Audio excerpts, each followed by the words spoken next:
阿明，好久不见，你最近忙什么呢？没忙什么，快到劳动节了，我想出去玩，可又有点犹豫。犹豫什么？劳动节放假不就是用来玩的吗？我听说劳动节人特别多，坐车、吃饭都要排队等很久。确实人多，这很正常。那你觉得劳动节适合出去玩吗？我怕人多，玩得不舒服。这个问题问得好，很多人都有这个疑问。今天我们就来聊聊这件事。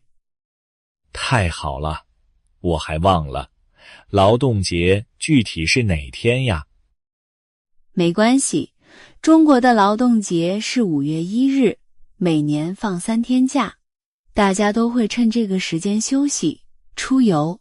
哦，5月1日放3天假，难怪大家都想出去玩，平时都没时间。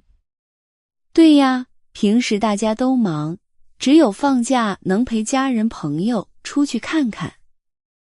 我懂，我在中国待了3年，知道中国人放假都爱出去玩，比如春节、国庆节。没错，不过劳动节出去玩有好有坏，我们好好说说，帮你解决犹豫。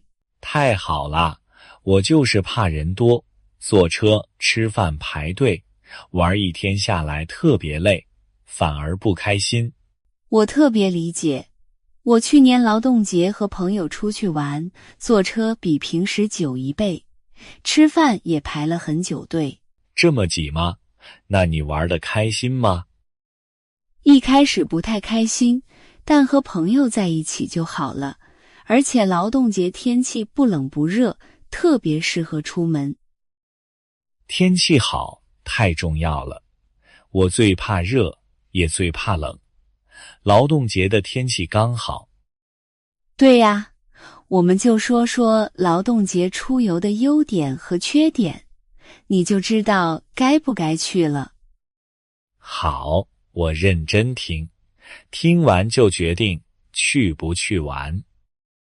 首先说优点，第一是放假时间合适，3天假不长不短，适合去附近城市或公园玩，不用花太多时间在路上。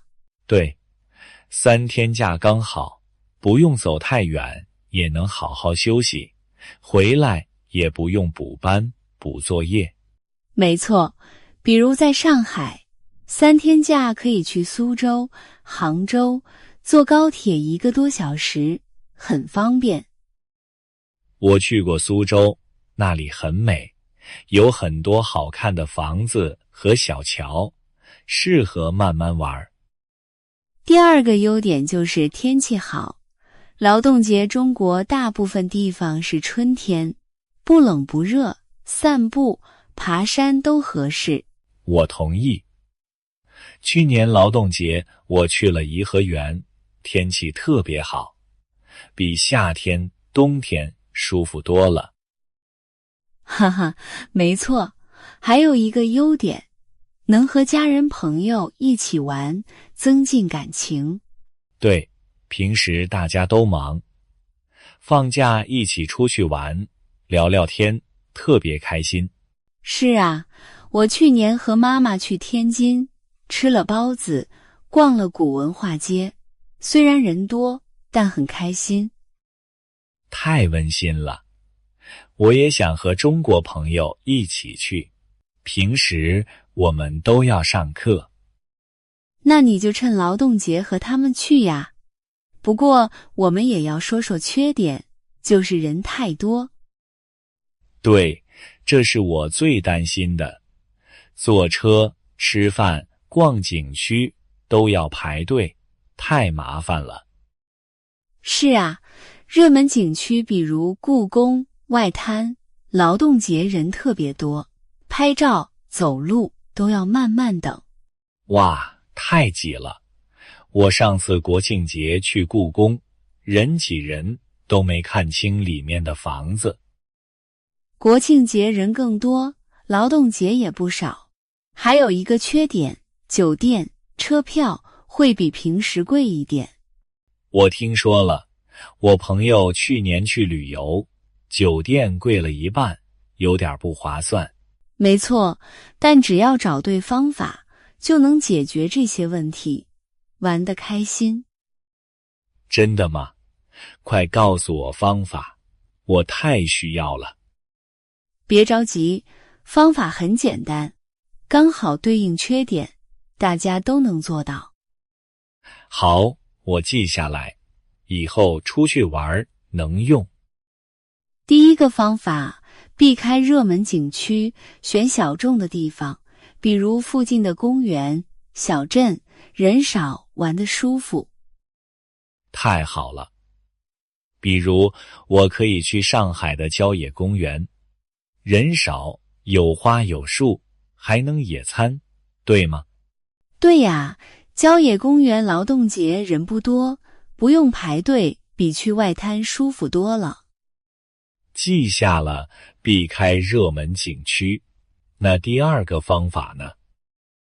第二个方法，提前规划，提前买票，订酒店，能省时间，还能买到便宜票。对，我上次没提前买票，排队很久，差点没赶上火车，太着急了。哈哈，所以提前规划很重要，还可以错峰出行，避开5月1日当天，人会少很多。错峰出行，比如4月30日出发，5月2日回来，就能避开人最多的时候，对吗？没错，还有个小技巧，逛景区早点去，早上8点人少，玩得舒服，中午人多了就回家。太实用了。我决定了，劳动节和朋友去上海郊野公园，提前订票，早点出发。哈哈，太好了！对了，给听播客的朋友们讲个小知识点。什么知识点？我也听听，刚好学中文。就是劳动节，它是庆祝劳动者的节日，所有努力工作的人，这一天都能休息放松。哦，我明白了，难怪大家都放假，就是让大家好好休息。对呀，还有出游，就是出去玩、去旅游的意思。其实劳动节适不适合出去玩，没有绝对答案，找对方法就好。对，只要提前规划，避开热门景区，就不用担心人多，还能和朋友放松。没错，大家喜欢劳动节出去玩，是因为能和家人、朋友一起享受休息时间。我同意。我在中国待了3年，越来越喜欢中国的节日了。太好了，我们总结一下今天的重点，让大家记清楚。好，今天我们聊劳动节适合出去玩吗？劳动节是5月1日，放3天假。对，优点有3个，放假时间合适，天气好，能和家人朋友增进感情。缺点是人多拥挤，酒店、车票会变贵。解决方法也很简单，避开热门景区，提前规划，错峰出行，早点去景区。还有2个知识点。劳动节是庆祝劳动者的节日，出游就是出去玩。总结下来，劳动节适合出去玩，找对方法就能避开麻烦，玩得开心。对，我已经很期待了，和朋友约好了去上海郊野公园。真为你开心。现在我们问问听播客的朋友们2个问题，欢迎留言分享。第一个问题，劳动节你会出去玩吗？打算去哪里玩？第二个问题，你出去玩遇到过人多的情况吗？怎么解决的？